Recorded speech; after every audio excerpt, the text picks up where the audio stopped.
దేవునికి స్తోత్రం. రోజు లేఖన భాగాన్ని చదువుకుందాం. కొరింథీ సంఘానికి రాసినటువంటి పత్రిక, రెండవ పత్రిక 8వ అధ్యాయము 1వ వచనం నుంచి ఒకంత చదువుకుందాం. సహోదరులారా, మాసిదోనియా సంఘములకు అనుగ్రహింపబడి ఉన్న దేవుని కృపను గురించి మీకు తెలియజేయుచున్నాము. ఎలానగా వారు బహు శ్రమ వలన పరీక్షింపబడగా అత్యధికంగా సంతోషించిరి, మరియు వారు నిరుపేదలైనను వారి దాతృత్వం బహుగా విస్తరించెను. ఈ కృప విషయంలోను పరిశుద్ధుల కొరకైన పరిచర్యలో పాలు పొందు విషయంలోను మనపూర్వకంగా మమ్మను వేడుకొనొచ్చు. వారు తమ సామర్థ్యం కొలదియే కాక సామర్థ్యం కంటే ఎక్కువగాను తమంతట తామే ఇచ్చిరని మీకు సాక్ష్యం ఇచ్చుచున్నాను. ఇదిగాక మొదట ప్రభునకును దేవుని చిత్తం వలన మాకును తమను తామే అప్పగించుకునిరి. ఇంతగా చేయుదురని మేము అనుకునలేదు. దేవుని బిడ్డారా, ఈ మాసిదోనియా సంఘం పౌలు భక్తులు మరి 3 మిషనరీ యాత్రలు చేశారు. మొదటి మిషనరీ యాత్రలో లేదు కానీ ఈ పరిచర్య ప్రారంభించలేదు, కానీ రెండో మిషనరీ యాత్రలో ఈ సంఘస్థాపన చేసినట్టుగా ఆయన మరి ఇక్కడ సంఘస్థాపన చేసినట్టుగా చూస్తున్నాం. అయితే ఈ మాసిదోనియా సంఘం చాలా నిరుపేదలు అయినప్పటికీ కూడా ఈ నిరుపేదలైనటువంటి వారు చక్కటి సాక్ష్యం కలిగి ఉంటా ఉన్నారు. అందుకనే పౌలు వారి గురించి చక్కటి సాక్ష్యము చెప్తూ ఉన్నారు. ఆ సాక్ష్యం ఏంటంటే మరి దేవుడు ఆశించేటువంటి ఫలాలు. చూడండి, ఒక వ్యక్తి విత్తనం నాటినప్పుడు ఆ యొక్క ఫలాలు ఎలాగ ఆశిస్తూ ఉంటాడో, అలాగే దేవుడు కూడా కొన్ని ఫలాలు సంఘం నుండి ఆశిస్తూ ఉన్నాడు. ఆ ఫలాలు ఈ సంఘంలో కనబడటం అద్భుతమైనటువంటి విషయం. అదే పౌలు భక్తుడు ఇక్కడ సాక్ష్యం ఇస్తూ ఉన్నాడు. అంటే ఈ సంఘం అనేక సంఘాలకి ఒక మాదిరికరమైనటువంటి సంఘంగా ఉన్నట్టుగా మనం చూస్తూ ఉన్నాం. ఇది చూడండి, మొట్టమొదటిగా ఈ సంఘం ఏం కలిగి ఉందంటే దైవ కృప కలిగి ఉన్నట్టుగా మనం చూస్తూ ఉన్నాం.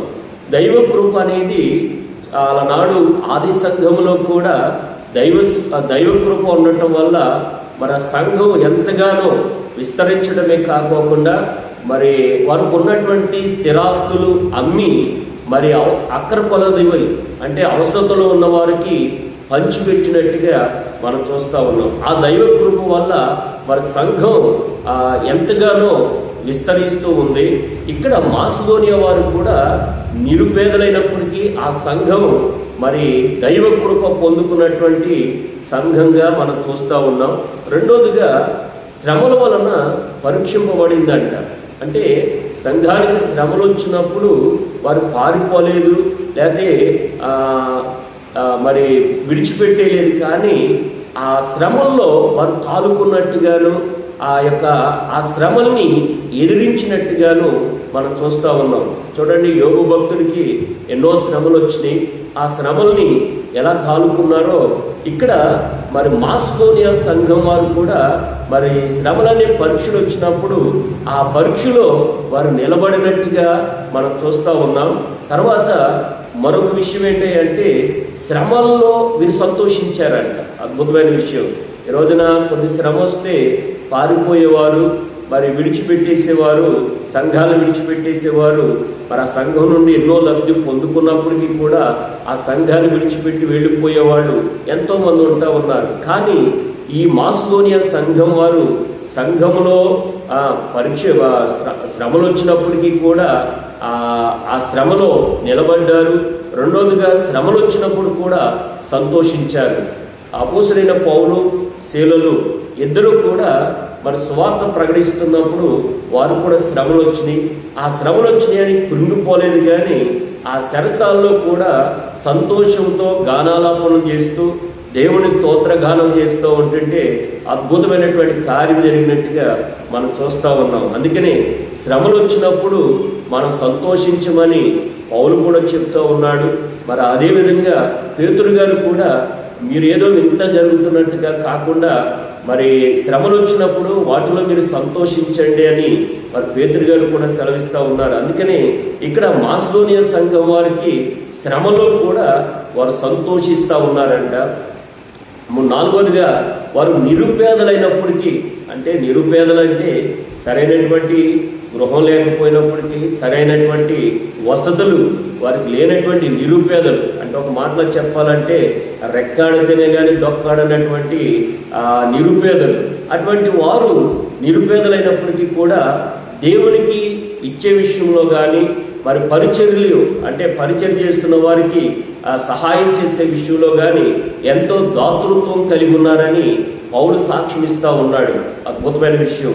ఈరోజు నేను చాలామంది మా దగ్గర ఏమున్నాయండి, మేము ఇవ్వడానికి మా దగ్గర ఏమున్నాయని చాలామంది అంటూ ఉంటారు. చూడండి, ఏలియా ఒకానొక సమయంలో మరి బీదెదవరాల దగ్గరికి వెళ్ళినప్పుడు ఆమె దగ్గర ఉన్న కొంచెం పట్టెడు పిండే ఉంది. ఆ పట్టెడు పిండిలో మరి మొదట అప్పు ఏలియాకి తీసుకురమ్మన్నప్పుడు దేవుని బిడ్డారా ఆమె తీసుకొస్తే ఆమె యొక్క కరువు మొత్తం తీరిపోయినట్టుగా మనం చూస్తూ ఉన్నాం. ఇక్కడ కూడా మరి వీరు నిరుపేదలే, కానీ దేవునికి ఇచ్చే విషయంలో దాతృత్వం కలిగి ఉన్నారు. దేవుని బిడ్డారా మరి అలాంటి దాతృత్వం కలిగి ఉన్నారని పౌలే వారి గురించి సాక్ష్యం ఇస్తూ ఉన్నారు. మనకు లోకాసు సువార్తలో కూడా ఒక వృద్ధాప్యంలో ఉన్నటువంటి విధవరాలు కనబడతా ఉంది. యేసు ప్రభు వారు వాక్య పరిచయం చేసి కూర్చున్నప్పుడు అందరూ కానుకలు వేస్తూ ఉంటుంటే ఒక బేదవరాలు మరి కానుక వేసిందంట. మీ అందరికంటే ఈవిడ ఎక్కువ వేసిందని యేసు ప్రభు వారు సాక్ష్యం ఇస్తున్నారు. ఆమె వేసింది పెద్ద ఎక్కువేం కాదు, 2 కాసులే. అయినప్పటికీ ఆ 2 కాసులే ఆమె యొక్క జీవనం. కానీ కనమ వాళ్ళందరూ, మిగిలిన వాళ్ళందరూ కూడా తమకున్న వాటిలో ఇచ్చారు. కానీ బేదవరాలు మాత్రం తమకున్నటువంటి సమస్తమును కూడా, అంటే 2 కాసులు కూడా దేవునికి కానుకగా వేసింది. వీళ్ళు నిరుపేదలైనప్పటికీ కూడా మరి చక్కటి దాతృత్వం కలిగి ఉన్నారని పౌలు సాక్ష్యమిస్తున్నాడు. అంతేకాకుండా పరిశుద్ధుల యొక్క పరిచర్యలో వీరు వంతు వీరు పాలు పంచుకుంటూ ఉన్నారు.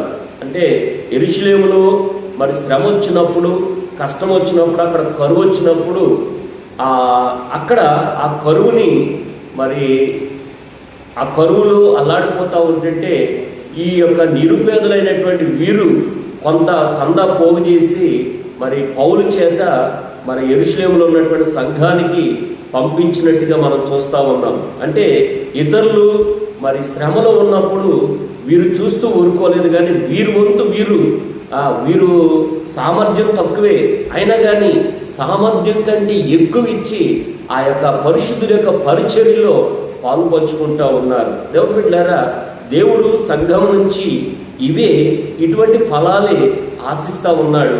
అటువంటి ఫలాలు మరి మాసిదోనియా సంఘం వారు మరి అందిస్తూ ఉన్నారు.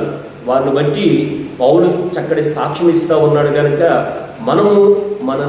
మనము ఇతరులకి ఒక మాదిరికరంగా ఉండాలి. ఈ సంఘం ఇతర సంఘాలకి ఏ విధంగా మాదిరికరంగా ఉందో అలాగే మనం కూడా ఇతరులకు ఒక మాదిరికరంగా ఉన్నట్లయితే దేవుని బిడ్డలారా దేవుడు మహిమ పొందుతాడు. అందుకని పౌలు అంటాడు, నేను క్రీస్తుని పోలి నడుచుకున్న ప్రకారం మీరు నన్ను పోలి నడుచుకోమని ఆయన సాక్ష్యం ఇస్తూ ఉన్నాడు. కాబట్టి ఆయన ఒక మాదిరికరంగా, సంఘాలకు ఒక మాదిరికరంగా ఉన్నారు. ఈ సంఘం అయితే అనేక సంఘాలకి మాదిరికరంగా ఉంది. కనుక మనం కూడా ఇతరులకి, మన తర్వాత వచ్చే తరానికి ఒక మాదిరికరంగా ఉండి ప్రభునామాన్ని గనపరుద్దాం. అట్టి కృప దేవుడు మీ అందరికీ కలగజేయాలని ఆశిస్తూ ఈ మాటలు ముగిస్తూ ఉన్నాను. దేవుడి కొద్ది మాటలు మన వినికిల్లో దీవించును గాక.